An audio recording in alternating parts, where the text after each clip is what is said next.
Hey everyone, it's Fred Amyette here. Got the 1997 Dodge Ram B2500 camper van here that I'm in.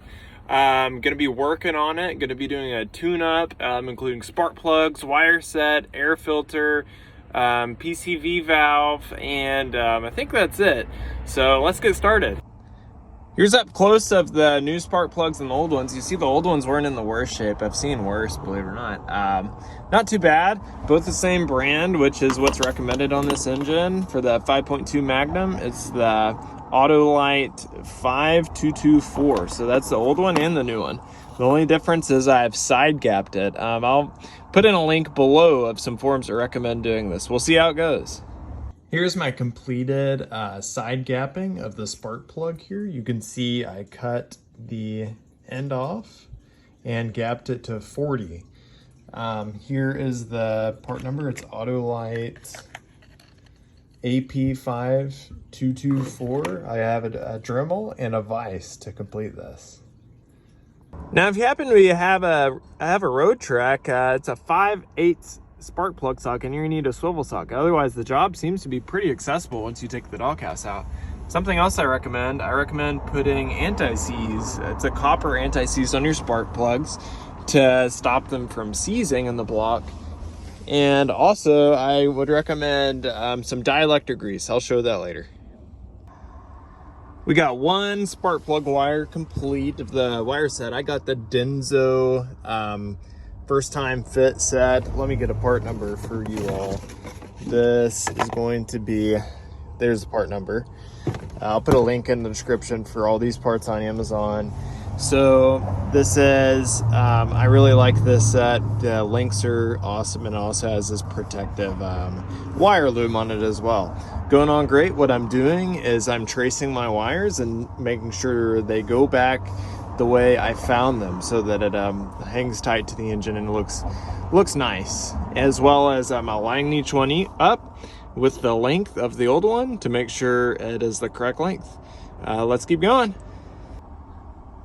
Looks like I took a photo instead of recording, but what I've done so far is I've got the wire set all organized on the sides here. There's the new wires. All length appropriate. I would compare the new wire and the old wire in length, and they're all on the old distributor cap. Here's the other side, organized and such. Being intentional about keeping the wires from rubbing each other and having these wire grommets in place where they might. Next, I'm going to place the old wires onto the new distributor cap and replace the rotor.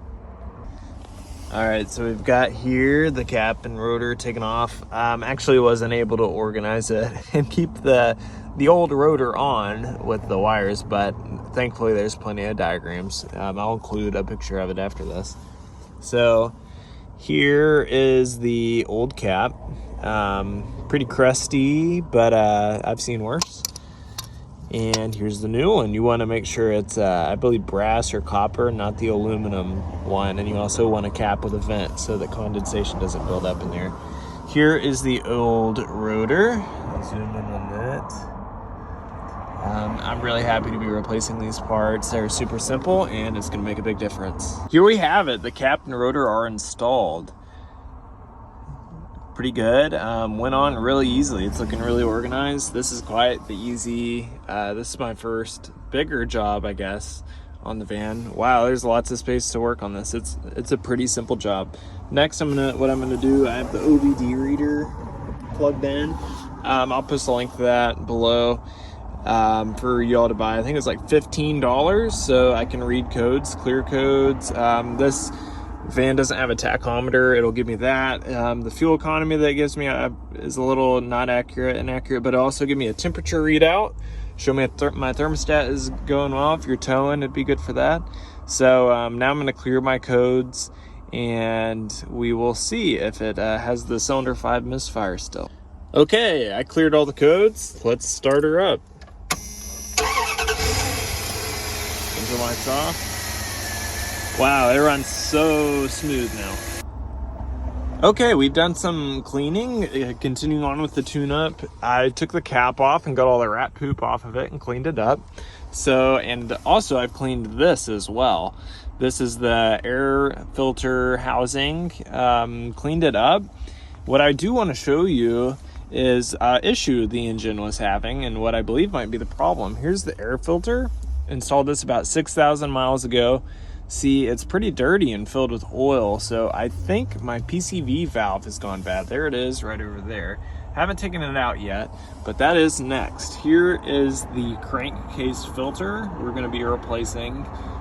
Or we already replaced. Here's the old one. I looked in there and there's a bunch of old sludge because the PVC valve might have been bad for quite some time. Here's the new one.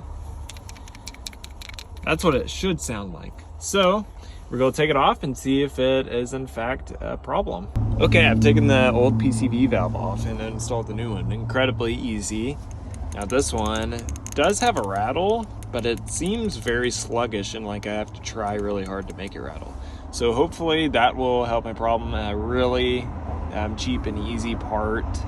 Don't like throwing parts at things to fix it, but that is pretty simple.